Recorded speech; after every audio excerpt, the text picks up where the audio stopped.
1300-র বেশি অস্ত্র যেটা লুট হয়েছিল 5ই আগস্টের পরে, সেগুলো এখন অনেকগুলো উদ্ধার করা যায়নি। তাহলে নিরাপত্তা পরিস্থিতি নিয়ে আপনি কতটা কি বলবেন, শঙ্কিত বা সন্তুষ্ট? আমি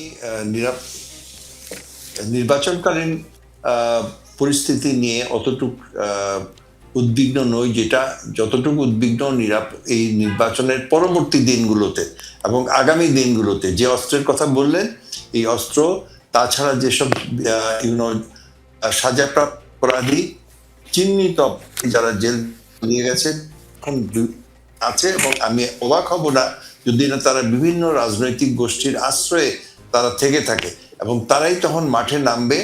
এবং নির্বাচন আমি অ্যাবসলিউটলি শিওর যে যারা এখানে পরাজিত হবে, সেটা বিএনপি জোটই হোক বা জামাত জোটই হোক, তারা কিন্তু মাঠে নামবে উইথ দ্য স্লোগান যে এটা পক্ষপাতিত্বমূলক নির্বাচন হয়েছে এবং নির্বাচনের রেজাল্টের কারচুপি হয়েছে। এবং আমি খুবই উদ্বিগ্ন যে আমরা আসলে কিন্তু ওই গোলকধাঁধার মধ্যেই পড়ে যাব, যেটা আমরা এই মানে বর্তমানের স্বাধীনতার পরবর্তী থেকে যেভাবে আমরা দেখছি যে আন্দোলন, হরতাল, ঘেরাও, ব্লকেড, নানানভাবে এটা হচ্ছে। এবং আমি প্রথমেই বলেছি আমি হতাশ।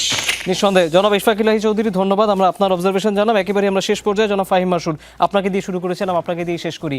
আপনি নির্বাচন খুব ভালো মতো শেষ হবে, সেটি নিয়ে আপনি লাস্ট কোনো কনক্লুডিং রিমার্ক কি আশা করেন বা কি করতে বলবেন নির্বাচন কমিশনকে?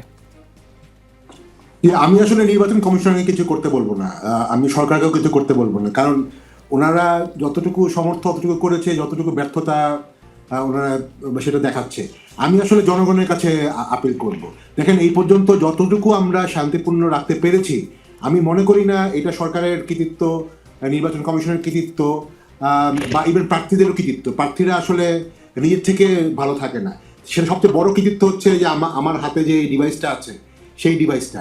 কেননা প্রার্থীরা ভয় পায়, রীতিমতো ভয় পায় যে তাদের যে কোনো ধরনের কোনো কর্মকাণ্ড, এখন কিন্তু এটা আজ থেকে, আমরা যখন লাস্ট ভালো করে নির্বাচন করেছিলাম তখন কিন্তু এই ডিভাইস এভাবে ছিল না, হাতে হাতে ছিল না। এই ডিভাইসের জন্য কিন্তু প্রার্থীরা অনেক কিছু করতে নিজেদেরকে এখনো বিরত রাখে, কারণ তারা জানে যদি তারা এই এরকম ভিডিও হয় এবং এটা ভাইরাল হয়, ইট উইল কজ দেম। তো প্রার্থীদেরকে ভয় পেতে হবে যে আসলে সবচেয়ে বড় প্রতিরোধ করবে সাধারণ জনগণ, সাধারণ ভোটার।